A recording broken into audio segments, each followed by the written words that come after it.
ચાલો મિત્રો, આજે આપણે એક એક વિધેય અને વ્યાપ્ત વિધેય એના વિશે અભ્યાસ કરવાનો છે. એની વ્યાખ્યાઓ અહીંયા તમારી સમક્ષ રજૂ કરેલી છે કે એક એક વિધેય કોને કહેવાય. તો એના માટે છે કે એક્સના દરેક ઘટકોને વાયમાં અલગ અલગ પ્રતિબિંબ મળે તો એક એક વિધેય થાય. આ એક એક વિધેયની વ્યાખ્યા છે. હવે મિત્રો, આપણે એક એક વિધેય જે છે એનું ઇંગ્લિશ નામ યાદ રાખશું. એક એક વિધેયને ઇંગ્લિશમાં વન ફંક્શન કહેવાય. એટલે સરળપણે બોલવા માટે એટલે આપણે હંમેશા વન ફંક્શન બોલવા માટે યાદ રાખશું. હવે એના માટેની કન્ડિશન છે, પહેલાં તો આપણે વ્યાખ્યા સમજીએ કે એક્સના દરેક ઘટકને વાયમાં અલગ પ્રતિબિંબ મળે. એટલે કે કોઈ પણ બે ઘટક એક્સ અને વાય હોય તો એક્સનો દરેક ઘટક હોય એને વાયમાં કોઈ પ્રતિબિંબ મળતું હોય તો આપણે એને એક એક ફંક્શન કહેશું, વન ફંક્શન કહેશું. હવે એના માટેની કન્ડિશન છે એફ ઓફ x1 બરાબર એફ ઓફ x2 લઈ તો x1 બરાબર x2 થવું જોઈએ. એટલે કે એફ ઓફ x1 અને એફ ઓફ x2 કોઈ એક ગણમાંથી લીધું હોય તો x1 બરાબર x2 થવું જોઈએ. તો એ એક એક વિધેય થાય, વન ફંક્શન થાય. સેમ એના જેમ જ જો x1 not equal two x2 લઈ તો F of x1 not equal to F of x2 થવું જોઈએ. તો આ બે જે છે એની એક એક ફંક્શન થાય, વન ફંક્શન થાય. એના માટેની શરત છે. આપણે ઉદાહરણથી પણ સમજીશું કે વન ફંક્શન કોને કહેવાય અને ઓન ટુ ફંક્શન કોને કહેવાય. હવે બીજી વસ્તુ યાદ રાખવાની છે કે જ્યારે કોઈ ફંક્શન છે એ વન ફંક્શન ન હોય તો મેની વન હોય. વન ફંક્શન ન હોય તો મેની વન એટલે અનેક એક. અહીંયા આપણે લખેલું છે કે એક ન હોય તે અનેક એક વિધેય છે. એટલે કે જે વિધેય છે એ એક વિધેય ન થતું હોય એવા વિધેયને અનેક એક વિધેય કહેવાય. હવે અનેક એક વિધેય કોને કહેવાય એ પણ આપણે ઉદાહરણથી નીચે સમજીશું. સેમ એવી જ રીતે બીજી વ્યાખ્યા છે અને બીજું યાદ રાખવાનું છે કે અનેક એક વિધેયને ઇંગ્લિશમાં મેની વન ફંક્શન કહેશું. એટલે વન ફંક્શન એટલે એક એક વિધેય અને મેની વન ફંક્શન એટલે અનેક એક વિધેય. હવે એના પછી વ્યાપ્ત વિધેય.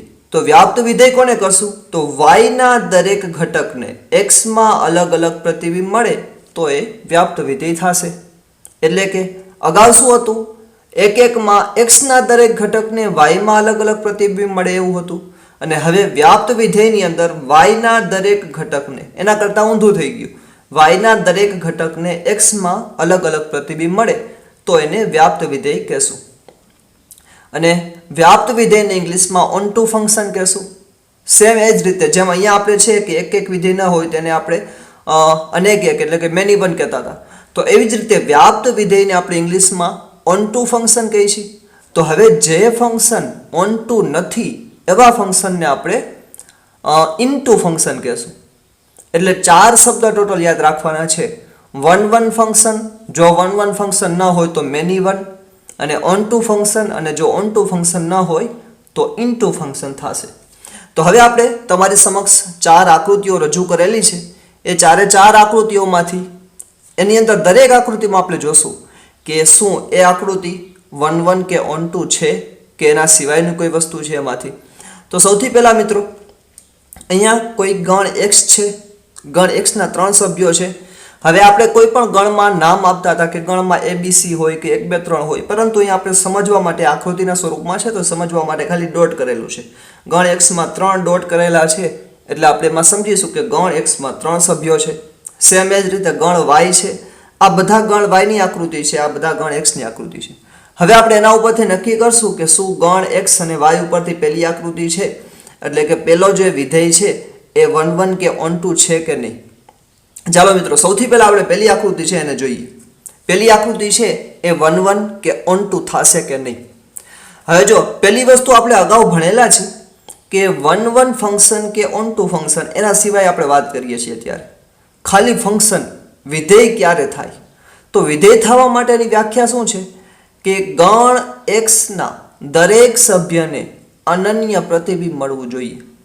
હવે ગણ એક્સમાંથી જો અહીંયા ગણ એક્સ છે એના 3 સભ્યો છે જો આ ત્રણ સભ્યમાંથી એક પણ સભ્યનું પ્રતિબિંબ ન મળતું હોય તો એ વિધેય જ નથી, તો એ વિધેય થતું જ નથી. તો પછી 1 કે ઓન 2 થાય કે નહીં એ જોવાનું જ નથી. પરંતુ અહીંયા જો આ ત્રણે ત્રણમાંથી આપણને કંઈક સામું જાતું જોવા મળે છે, એટલા માટે આપણે હજી એમાં ચેક કરશું કે 1 થાય છે કે નહીં, ઓન 2 થાય છે કે નહીં, આપણે ચેક કરશું.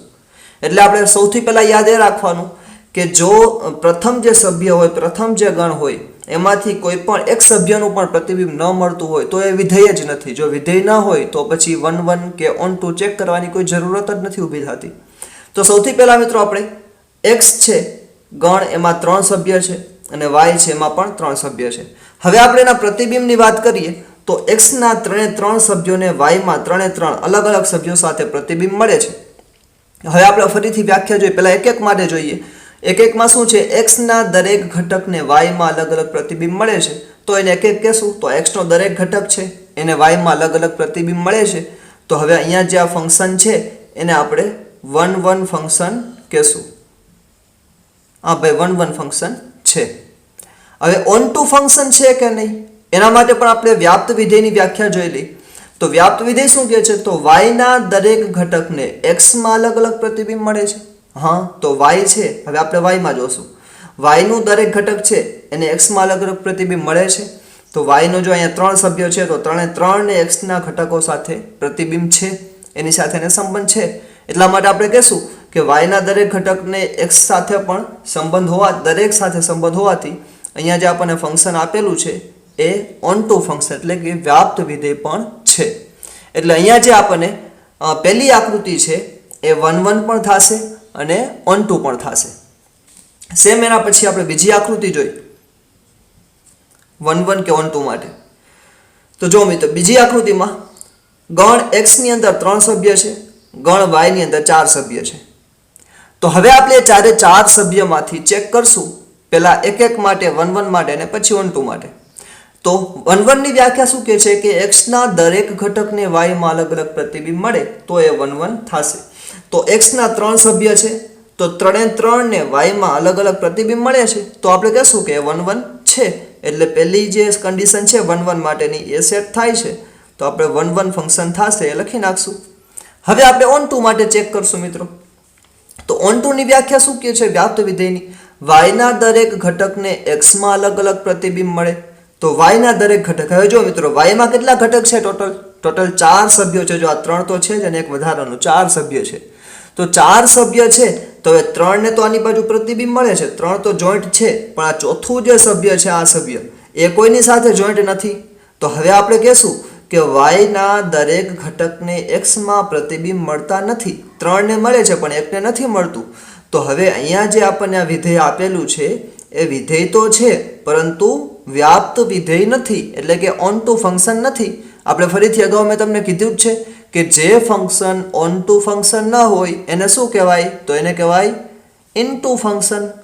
તો અહીંયા જે ફંક્શન વ્યાપ્ત નથી એને આપણે ઇનટુ ફંક્શન કહેશું. તો આ 2 આકૃતિ થઈ મિત્રો 1 ઓન 2 માટેની. સેમ એવી જ રીતે ત્રીજી આકૃતિ જોઈએ. તો ત્રીજી આકૃતિ આપણી પાસે છે, એની અંદર ગણ એક્સ ની અંદર 3 સભ્ય છે અને ગણ વાય ની અંદર ફક્ત 2 જ સભ્ય છે. તો સૌથી પહેલા મિત્રો આપણે 1 માટે ચેક કરશું 1 છે કે નહીં. તો 1 ની વ્યાખ્યા શું કહે છે કે એક્સ ના દરેક ઘટકને વાયમાં અલગ અલગ પ્રતિબિંબ મળે તો આપણે એને 1 કહેશું. હવે જો મિત્રો એક્સ ના ટોટલ 3 ઘટક છે. હવે 3 ઘટક છે એમાંથી 3 ને અલગ અલગ પ્રતિબિંબ મળવું જોઈએ. જો અહીંયા આ પહેલા 2 જે ડોટ છે એના 2 ને કોની સાથે, એક જ સભ્ય સાથે જોઈન્ટ કરેલું છે. તો બંનેને એક સભ્ય સાથે જોઈન્ટ કરેલું છે તો આપણે એવું નહીં કહી શકીએ કે બંનેને અલગ અલગ પ્રતિબિંબ છે. 2 સભ્ય એવા છે કે જેને વાયમાં એક જ સભ્ય સાથે પ્રતિબિંબ છે, એટલે કે 2 નું સરખું પ્રતિબિંબ મળે છે, અને ત્રીજું એક છે એને અલગ પ્રતિબિંબ મળે છે.